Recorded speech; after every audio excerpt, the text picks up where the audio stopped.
and his country does not hesitate to expel them, deprive them of their homes, of their work, and deprive them of what their country was, Arab, Algerian, where they lived, and to which they generously gave so many things. Therefore, I should like to ask the question, who is attacking, who is discriminating, who is the aggressor, who is expelling people, who is worried about refugees? In any case, we are not to blame. Fortunately, there is Morocco, which is always there to welcome, to receive, to shelter, to feed, to participate in the solution of the genuine problems of the area in the interest of the greater Maghreb, the Maghreb of the people. I thank you, Mr. President, and I apologize because I would have liked that we devoted all our efforts and time to seeking constructive solutions which are required for human settlements and not these pointless, useful, and deceitful diversions. Thank you, Mr. Chairman. I thank the distinguished delegate from Morocco, and now, under the same right of reply, call upon, invite the distinguished representative of Mauritania to the podium.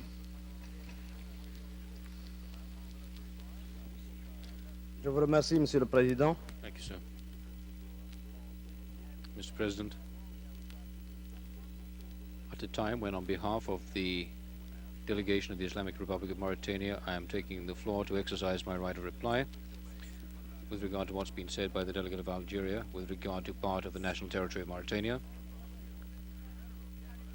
Recently, under the administration of colonial administration, now integrated with its homeland, I'd like to draw the attention of our conference, sir, to the fact that the Algerian delegation, and that delegation alone, bears responsibility for what may appear to be a false discordant note which interrupts the friendly atmosphere which has up to now prevailed over our debate. So I'd like now, sir,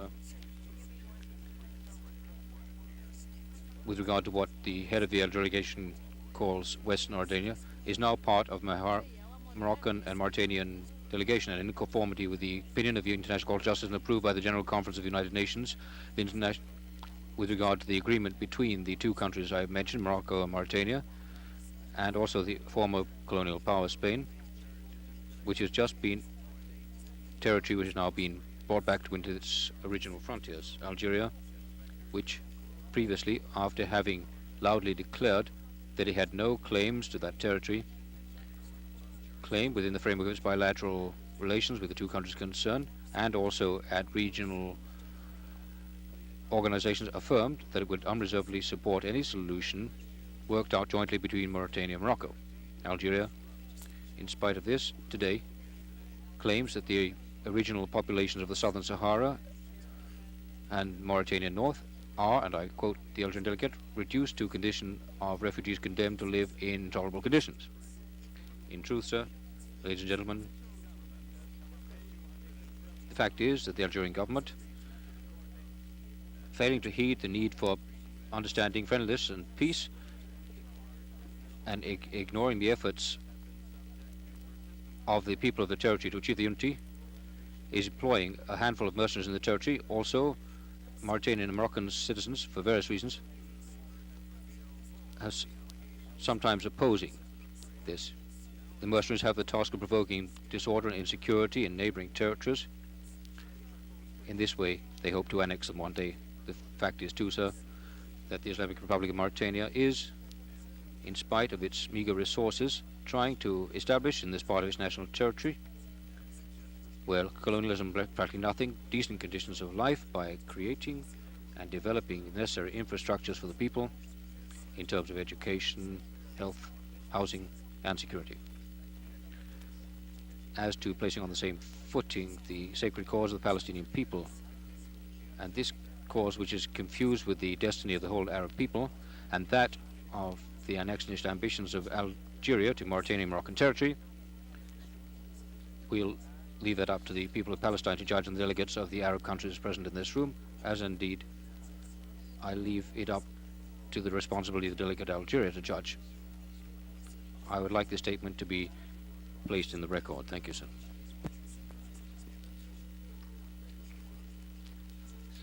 I thank the distinguished representative from Mauritania. And now I'd like to call on the Secretary of the Conference, Mr. Kidar, for any announcements. Thank you, Mr. President. Apart from the normal work of the conference, namely its plenary and its committees, tomorrow the working group of Committee 1 to deal with the declaration of principle will meet in conference room C in Hotel Vancouver Pacific Ballroom between 10 a.m. and 1 p.m. and 3 p.m. and 6 p.m. Mr. President, there are a couple of regional group meetings which will take place tomorrow. First of all, the African group will meet in Ballroom Hyatt Regency between 8:45 and 9:45. European Economic Community will have a meeting at 9 a.m. in Queen Charlotte Room in the Hotel Hyatt Regency. And Mr. President, the Asian group will have a meeting to elect one representative as Friends of Rapporteur General in the lobby of Vancouver Hotel at 9:15 a.m. Latin American group will have a meeting between 9 a.m. and 9:45 a.m. in Harborside Hotel Conference Room E. Mr. President, delegations are submitting unofficial documents to be distributed to other delegations. To facilitate this task, we have assigned a special room in Hotel Vancouver. The room number is 251, and all documentation such as national reports, all other publications could be submitted to that room in order to be provided to other delegations. Finally, to facilitate to send messages to different delegates, an information desk has been established in each conference room. So delegates can be called by phone, and if they can be located, messages will pass to the delegations. The telephone numbers for these information desks are as follows. In Queen Elizabeth Theatre, the number is 689-6470. In Hotel Hyatt Regency, there is two telephone numbers, 689-6490 and 689-6305. In Holiday Inn, it's 689-6523, 669-5920.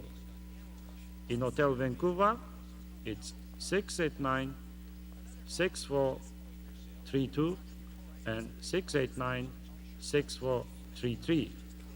Finally, in Habitat Pavilion, 689-6200.